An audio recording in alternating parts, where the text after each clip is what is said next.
Hello, everyone, and welcome to the very first episode of Therapy by the Book, the show where we take your favorite fictional characters and ask the question, what would it be like if they came to therapy? My name is William Haddad, and joining me on this very first episode, she's a licensed clinical psychologist with 20 years of experience working with children and trauma in the nonprofit mental health space.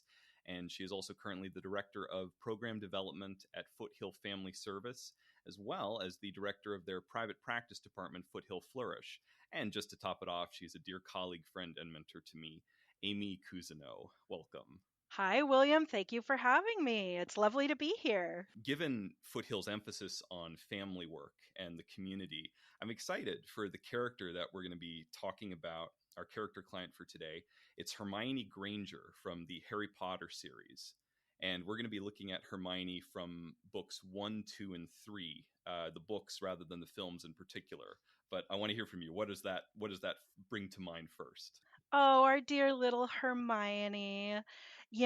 She, in some ways, of course, reminds me of the little A plus plus student that I was as a kid. So obviously, the kid's got a future. We're good. 1 to 2 sessions maximum for Hermione Granger. That is a ringing endorsement, I have to say. That's like it's like everybody's dream assessment from a therapist right there. That's right. That's right. What about Hermione? Just gives you that confidence and that encouragement that she's whatever happens, she's going to be okay. Well, I was thinking about little Hermione, and um, she's obviously a very driven girl who is very intelligent and talented, and maybe has a high need for control in order for her to be okay. Maybe that has some anxiety attached to it. But like many quote unquote symptoms, um, they all have benefits and drawbacks, right? Like her anxiety might drive her to study hard, and she seems to often be saving her hapless friends from disaster at exactly the most opportune moment. And there's often a little price to be paid for that in terms of the anxiety that's there. But I think, like many of us experience, some of the things that we struggle with are both a blessing and a curse. In Hermione's case, when we first meet her, she's just this studious, almost bookworm of a character Yes. who talks in class like she's I think my favorite phrase in book 2 is like she's swallowed the textbook. She just has Yes. this near photographic memory that it gives her a huge edge over her fellow students. But we also learn pretty early on in the first book that she doesn't have very many friends, at least going Right. into her experience. What does that tell you as a therapist about her anxiety versus her resilience? Some of these traits that are our best strengths are, there's also a price to pay for them. So her survival skill, as we learn about her, is to study hard and to excel. And this is how she compensates for being muggle born, and and but it's also how she literally saves the day time and time again. But it's that exact same trait that makes her off-putting to her friends, because she's the little Miss Know-it-all, and she's bossy, and she maybe makes other students feel a little bit insecure about themselves. So say she's coming to you in session and this is coming up pretty early on. Like let's say she's sharing this with you at the intake, because she's honest, she's very she's very conscientious, and we do get the sense that she is someone who really respects authority. So I don't think she would have much of a reason to hold back on self-disclosure with a therapist. What would you say to her if she's dropping all of this on you on day one?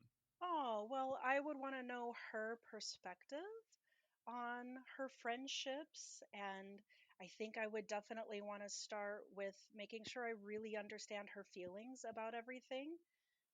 As we know, we have to start with making sure our little kiddos feel fully understood before we can really get anywhere else. One thing that my supervisor at Foothill always told me about when I was working there was that it's important to meet the clients where they're at. Absolutely. That was a lesson I really took to heart when I was doing a lot of community work with families out in the field, often who were living in circumstances very different from what I was used to or may have imagined. What do you think would be a way for either you or whoever ended up being her therapist to meet her where she's at? I think a really important concept here, and I have sort of briefly mentioned this before, but it's to understand that our symptoms or the things we struggle with, they all started out life as a kind of coping mechanism or survival skill. So even if it may not be serving us very well now, it started out solving a problem for us or helping us to survive or cope in some way. And so, because of that, even if some of the things she's really proud of is that she knows all the answers and can and knows how to tell everyone what to do, it's really important to honor the purpose that that is serving for her and to celebrate that. um, of course, we don't stop there, but I think if we start there, then we can get her to a place where she can understand that this thing that started out as a survival skill or coping mechanism might not be serving her so well now. But if we can build up her strengths, hopefully the need to engage in some of that high anxiety or controlling behavior can begin to fall away. And just so I have you clear, when you talk about this coping skill of Hermione's, you're talking about her tendency to just study everything and know everything so that she can be the one with all the answers.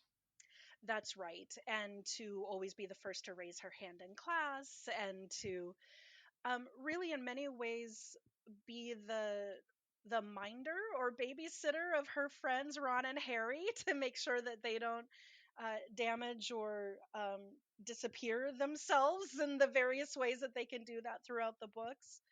I think there is an enlightening moment in, I believe it's in the Prisoner of Azkaban book, where she's in the class where they have to look into the crystal ball, and we have our kooky teacher who's so wonderfully played by Emma Thompson in the movies, who's like, you just need to reach in and I don't know, you find it or you don't. And Hermione gets frustrated by her inability to look into the crystal ball, and she just kind of storms out of the classroom. And I think this is where we see the limits of her style, of her coping mechanism, that once she confronts something that can't be achieved by studying and memorization and practice, once it falls out of something that requires maybe just a softer skill of looking within and being comfortable with yourself, that's where she really hits her limit. It's so obvious when I think about it now, saying it out loud and hearing you describe it. But I actually had never considered this, honestly, when I read about Hermione and Uh-huh. reflected on her character in the past. But it's so true. In divination, in the when she's looking into the crystal ball, she's confronted with an aspect of magic of the wizarding world that Right. is completely outside her normal territory. It is dependent not at all on books, on memorization, Right. on material skills, which Hermione excels at, and instead focuses a lot more on the abstract, the spiritual, and inference and interpretation, which is very much, as we gather, an acquired taste, even for other students besides Hermione. As Sure, sure, sure. But Hermione, and yet, as you say, Hermione is the only one to just give up and drop the class as a result of being unable to handle or to adapt. Right. And outside of her control. Other things can be controlled just by the fact that she was born with this wizarding magic within her little soul, but after that, it's all academics. But this is a thing that she can't control, and she can't tolerate that she can't control. And before we judge her too harshly, again, I think she's a great kid, got a bright future. Without A question. lot of us are reflected in Hermione Granger. Without question, so many of us. In earlier, you mentioned her book status as being Muggle-born in a world of witches and Yes, wizards. She possesses this heritage, which is also something she has no control over. that's right.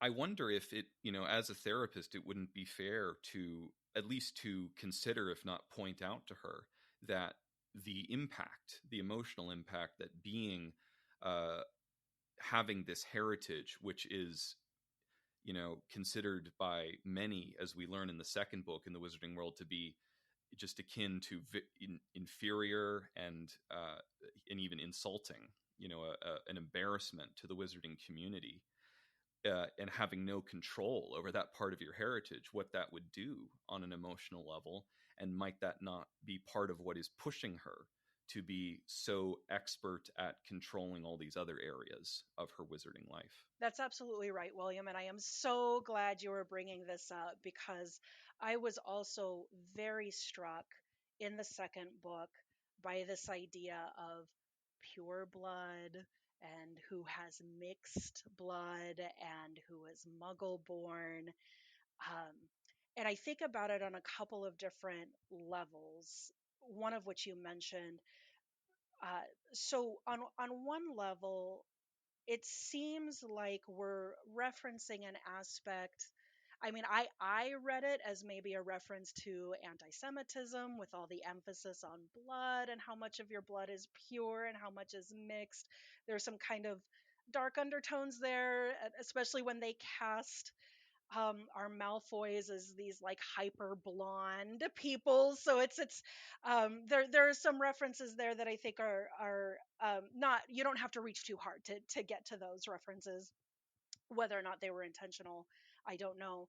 But I think one extremely important piece of that we don't always talk with our clients about is the sociocultural aspect of trauma that our clients can experience. I think most of us were trained to do individual therapy. And if it's not individual therapy, it's probably family therapy or couples therapy. But it's very, very focused on what are you as the individual bringing into the therapy room, kind of what's your damage, right? And how can we help you fix your damage? But I think there's increasing awareness in more recent years that we are whole human beings that walk through a world that often treats some people differently than it treats other people, and that certainly for groups of marginalized people introduces sort of community trauma or a sociocultural type trauma. Hmm. And Or generational so trauma. generational trauma, absolutely. And I think this is a thing that we don't talk about enough in our field, and I'm happy to have the opportunity to bring it up here because I think this is something that as a therapist I would absolutely want to bring it up and ask gentle questions about what that was like, and I would absolutely want to validate that being seen in a negative light because of how you were born, whether or not the book was coded for anything or not, but just being seen in a negative light because of the way you were born represents its own kind of trauma. And then taking it to the individual level, that can absolutely create a scenario in which we have people who feel like they have to work twice as hard to be just accepted as regular, or they have to excel, or they failed. And this, oh, go ahead. Oh no, please finish your thought. Oh, I was just going to say this seems like something that our dear Hermione is really maybe fully internalized. She's really taken it to heart that um, I think it aligns with sort of her anxious presentation of it's either an A plus or it's an F. There's no such thing as a C or even an A minus, and I think this all kind of is part and parcel of, or it goes hand in glove, I should say. The analogy to real life examples of community prejudice, anti-Semitism, or racism, or all, really any form of ethnic discrimination, I think is so apt. And what I'm struck by, though, is that in Hermione's case, it presents a bit of an interesting spin, because by virtue of being Muggle born, the very status that invites the discrimination from the wizarding community, she's also coming into this realization completely alone. She doesn't even have the benefit of being amongst fellow Muggle-borns, or I should say, knowing fellow Muggle-borns, to hold that solidarity and recognize the scale of this immense collective discrimination that the pureblood community is inflicting in the first place. Right. And I think that invites a really interesting conversation about us as the therapists in this scenario. And how would I approach Hermione differently if I were a pureblood wizard?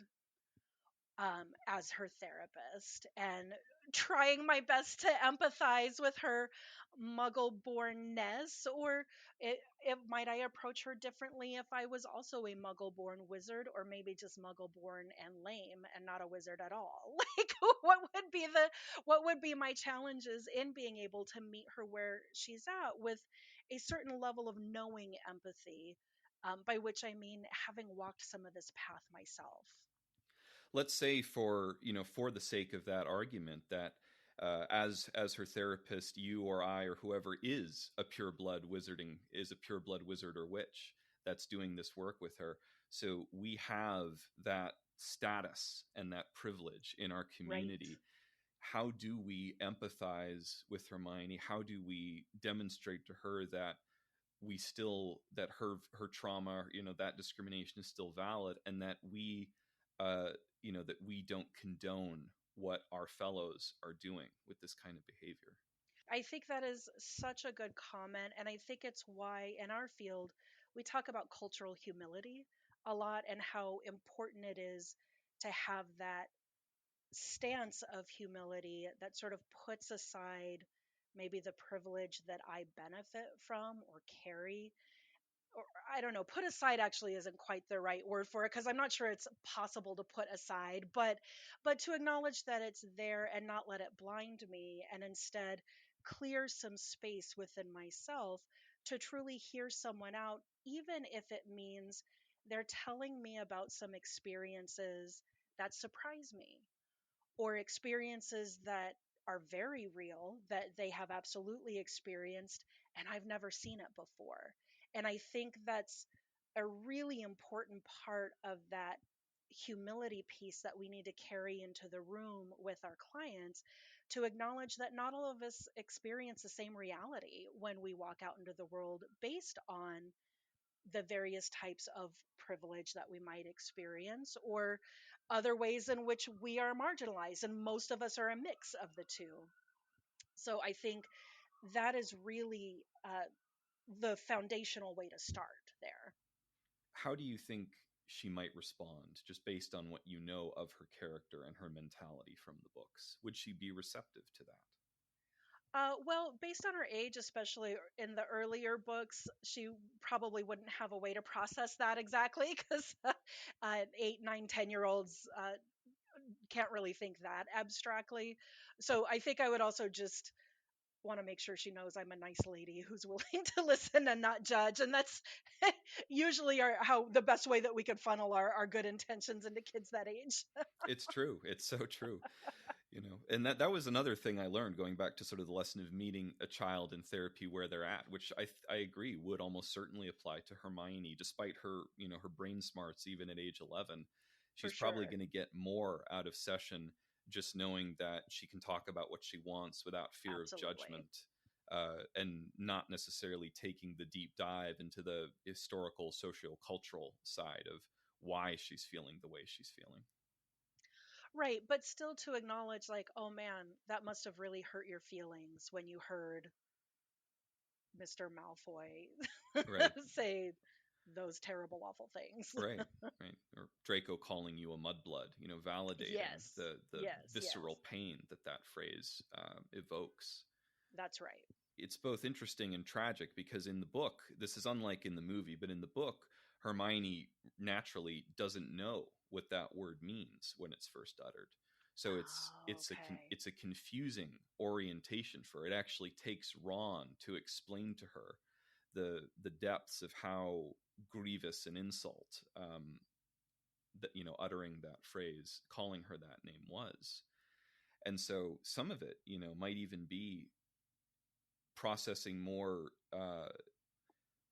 I want to say disorientation, or just sort of a Sure. sense of surrealness before the more typical anger or frustration or outrage takes over. I think this is where coming back to some just good old basics is it's the reason why they're the basics. And I think we think about things like, all right, how can we help her have good self-esteem and have a good sense of herself, and to build in some of that resiliency so that whenever someone calls you a name, you've got it, you've got some of that ability within yourself to let it kind of bounce back and not sink in too deeply. The world is going to do that enough for you as you grow older, but to build in some of those strengths in how she sees herself, so that as that continues, she's got a good way to say, well, that's dumb. Can we move on now? That's right up Hermione's alley. I think that. That's right. That's right. And you know what? That's right. That is the correct and healthy response. Psychologist verified. Just so. And so, to kind of continue off of that, let me ask you, what kind of treatment approach in general do you think would be most effective for working with a client like Hermione? We all think about, you know, talk therapy as our favorite go-to, and most of us are, you know, trained in that by default, but doesn't mean it's necessarily the best approach, especially for younger clients a lot of the time. For sure. I mean, Hermione's pretty articulate, so talk therapy would not be a terrible way to go. And in that domain, I would say kind of like a lot of what we do is helping kids identify their emotions as they're having them, what we can name, we can manage. I think letting her talk about the things that frustrate her or make her angry or hurt her feelings, um, and being there for her on that. But you know, as you know, William, another thing that we do often with kids is play games. And it, when you're first starting out as a therapist, and your supervisor is like, maybe you should play a game with your client, it feels like, okay, but that's not therapy. I'm not really doing therapy if I do that. and then over time we take our leap of faith and play games with our clients, and realize that through that process of play, there's really rich ground for things like learning how to take turns, and tolerate frustration and delay gratification and be a good winner and be a good loser. And so there's all of these kinds of social skills that you can practice when you're just playing with each other. And it's kind of sneaking therapy in without them even realizing it. And then when they get frustrated, if they can practice saying how they feel and resolving that conflict appropriately, then not only have we snuck in a lot of actually pretty great therapy, but we've actually let our clients practice the very social skills that they need to have when they go out in the world and are in the classroom or dealing with their friends.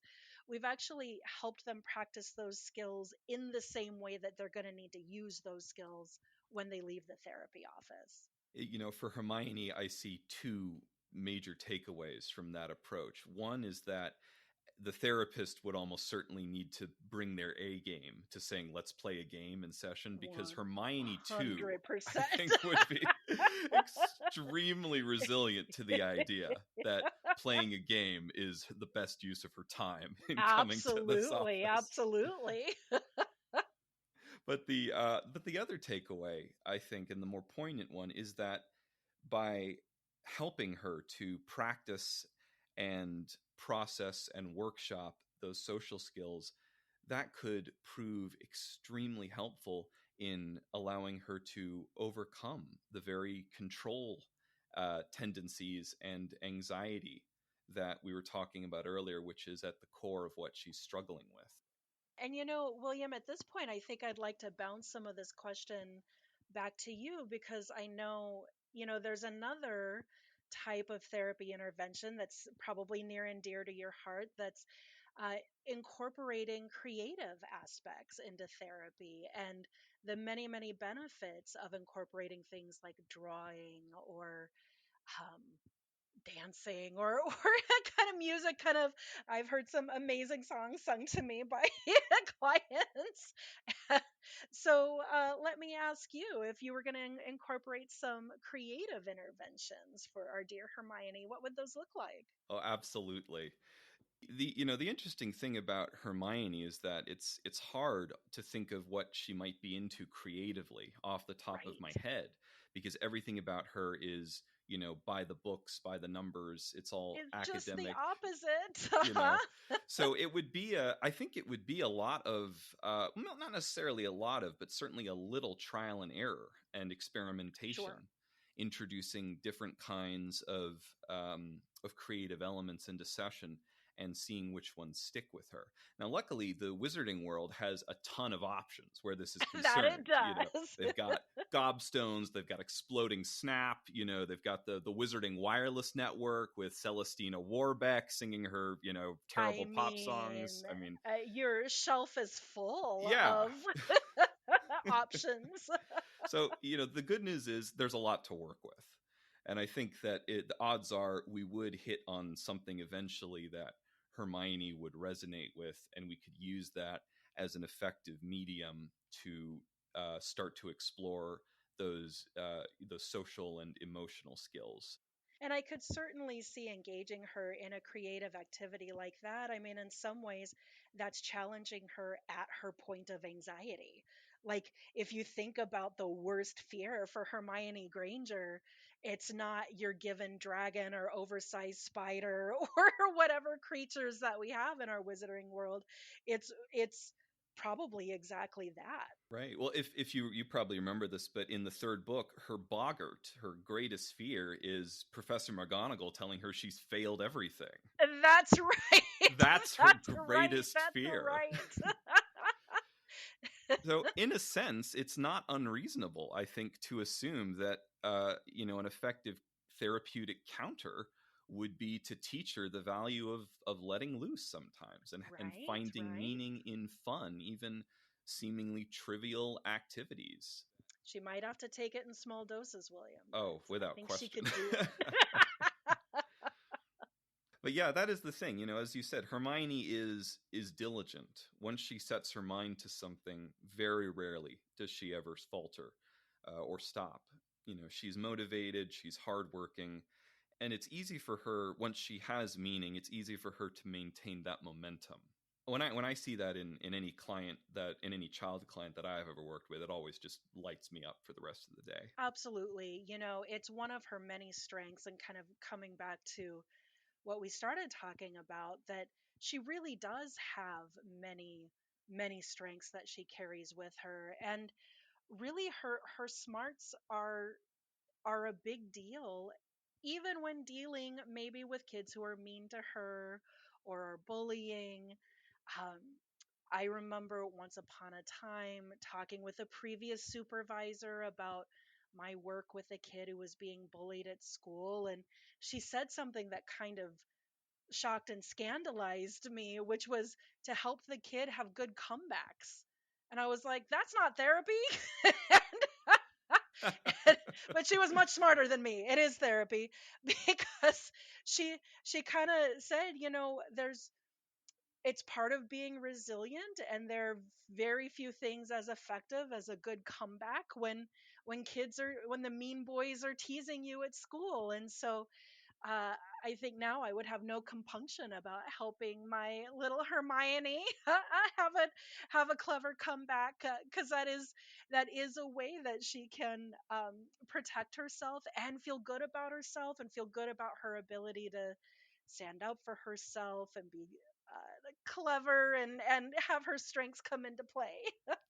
of course, I'm going to be unable to remember any off the top of my head, but if memory serves, she does have actually some pretty memorable one-liners as the series progresses on. And it's true that, being able to say in the moment what you're feeling and to sort of reassert that sense of control and self-empowerment Right. does wonders for our psyche. Of course, stay safe. Oh, If yes. someone is physically assaulting you, just run away and hide. But and just tell a teacher. Yes. Don't try to settle it with a duel. Yeah, that's not the time to spout off. Well, we're coming down to it, Amy, but the final question that I want to pose to you is for if someone is out there, maybe listening to this episode, is thinking about going to therapy, but has never done it before, or maybe hasn't gone back in a while and just isn't sure what to expect, what advice would you give them? Yeah, I think some of the best advice that brings to mind for me is to give yourself permission to shop around for therapists. We're here for you. We're all different. We all have different approaches and maybe different temperaments, and that's okay. I think many times people are thinking about going to therapy when they really need it, and therefore are in a pretty vulnerable place. And that's usually when you feel least equipped to shop around. But um, really, when you're meeting with a therapist, there should be a sense of comfort. There should be a sense that they are interested in you, that they want to get to know you, that they're going to hear you out and not jump to conclusions quickly. And so it's okay to call people. Most therapists will offer some sort of like free 15-minute consultation for new clients. So take advantage of that. Take a few minutes to kind of just feel it out what a therapist is like, and then if that feels right, give it a shot, you know? Most of us anymore are not the like clipboard holding, make you lay on the couch, tell us your stream of consciousness dreams. Like The it's blank kind of, slate Freudian. yeah, it's just not that anymore. I mean, if you want to lay on a couch and have me write things on a clipboard, I'll do it, I guess. I got a clipboard I can use. If that's the experience you're looking for, but it's really not that these days. Most of the time, therapy feels pretty conversational, and so I really, that is my best advice: is call people, see what it's like to talk to them, if they're good at listening to you, and then give us a shot. Amy, thank you so much for being on the show today and for exploring Hermione with me and taking the time to discuss these wonderful topics and for the important work that you do. My absolute pleasure. Thank you, William. It's been a lot of fun.